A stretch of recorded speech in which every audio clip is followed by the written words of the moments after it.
Hello, I'm Nate Crosby. This is your market update for May 28th.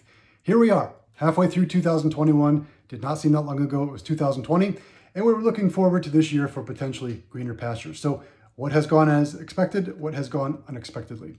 Let's take a look at the two sectors that have led the way so far through the first half of 2021. It would be the energy sector and the financial sector. Why the energy sector? After all, the energy sector has been a dog for quite some time. There are a couple things at play here that have created an environment for the energy sector to do very well.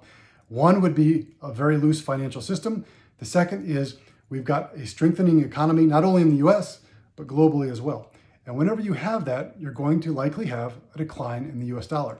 If we look at the dollar index, which is an index that measures the US dollar against 6 other world currencies, over the past 6 months, that has been a steadily decline. What affects the energy sector the most? Increasing oil prices. Well, other countries, when we have a declining US dollar, other countries typically buy their oil in US dollars.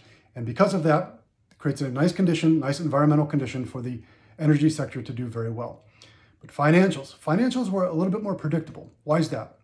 Well, if you look at the traditional playbook that you would go into, anytime you have an economic downturn and it begins to bottom and turn around, you typically want to be in financials. Why? Well, as the economy improves, you and I are going out, maybe getting loans, businesses are getting loans. And as the economy begins to stabilize even more, with that growth, you have the potential for rising interest rates.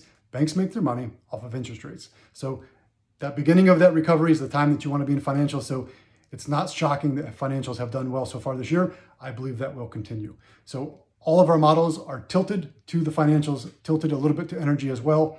And we will remain in that theme until conditions change. But what did we learn this week? Well, I could probably sum that up in the earnings call of two companies.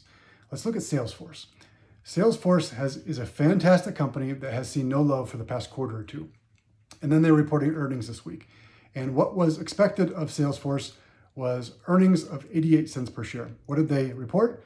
$1.21. Boom, knocked it out of the ballpark. So we saw shares of Salesforce rise.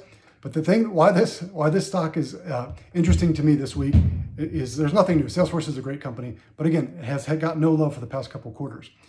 When the earnings were reported, my phone buzzed and I looked down, it was Derek, who helps me manage the portfolios. And all it said was, "This is why we play the long game." And my response, "Indeed, sir." And then I look at NVIDIA. NVIDIA was another company that reported earnings this week. And why NVIDIA? Well, NVIDIA makes graphics processing units, and they're going to get into CPUs here that will compete against Intel in 2023. And tech has, people have always said here earlier this year, we're seeing a rotation out of tech, we're seeing a rotation out of growth, and it is going more into value companies.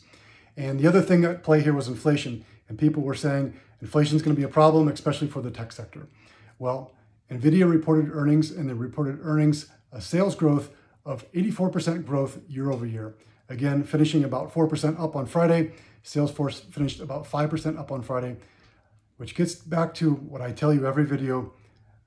Let's worry less about if they're a growth or value and just worry if they're a fantastic company. Yes, our portfolios do favor value right now, but that doesn't mean we're selling out of our traditional favorite growth companies.